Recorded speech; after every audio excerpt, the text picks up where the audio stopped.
Ассаламу алейкум, уважаемые телезрители.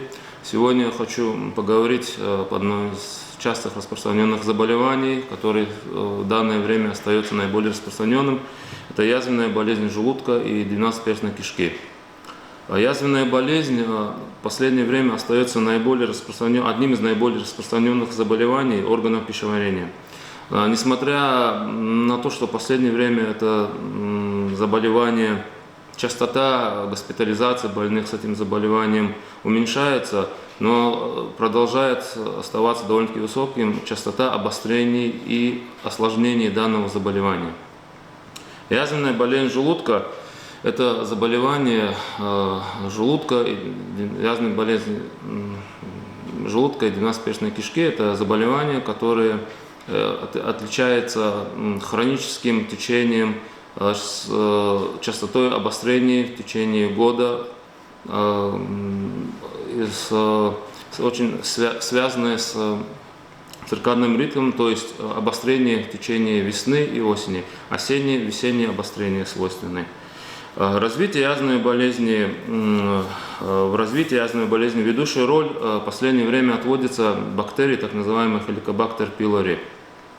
Но, тем не менее, провоцирующими факторами и факторами развития, дополнительными факторами развития продолжают оставаться такие факторы, как нервно-психические стрессы, половая принадлежность, мужчины чаще страдают, потом курение, употребление алкоголя, нерациональное питание и особенно в последнее время очень частая причина развития язвенной болезни – это прием обезболивающих средств, так называемых нестероидных противовоспалительных средств, бесконтрольный прием, без назначения врача, которые, к сожалению, свободно отпускаются в аптеках, и люди их часто применяют бесконтрольно, без назначения врача.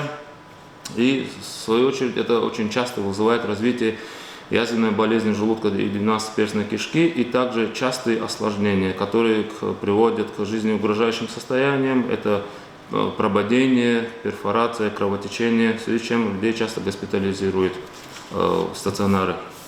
И, к сожалению, иногда приходится прибегать к хирургическому лечению язвенной болезни желудка.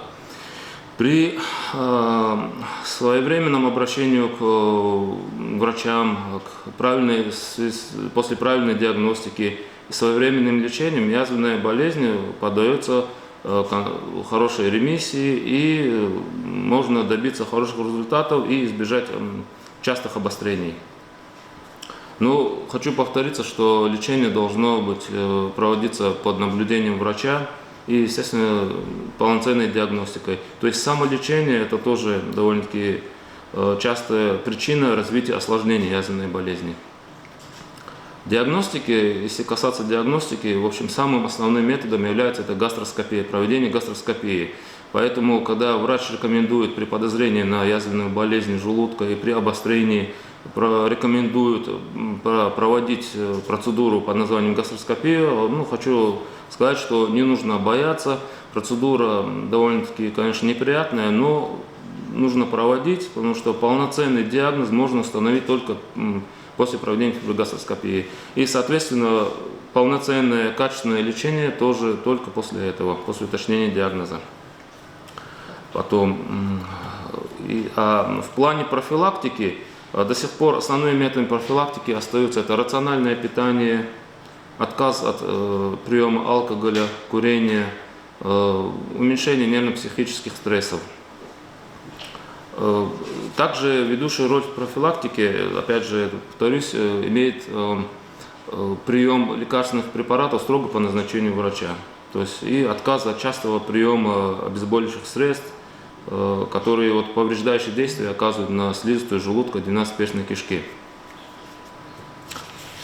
Также ведущую роль в лечении и в ремиссии заболевания и профилактике обострений имеет санаторно-курортное лечение, также употребление минеральных вод.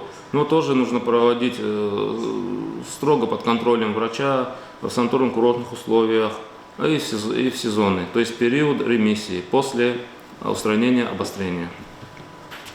Основными мерами все-таки профилактики остаются это своевременные медосмотры, прохождение медицинских осмотров, ежегодных медосмотров, обращаясь в нашу районную поликлинику. Потом отказ от вредных привычек, отказ от курения, от алкоголя, приема алкоголя. Также прием препаратов по назначению врача. То есть при развитии каких-либо заболеваний, особенно когда необходимо применять обезболивающие средства, нужно строго под контролем врача и по назначению врача.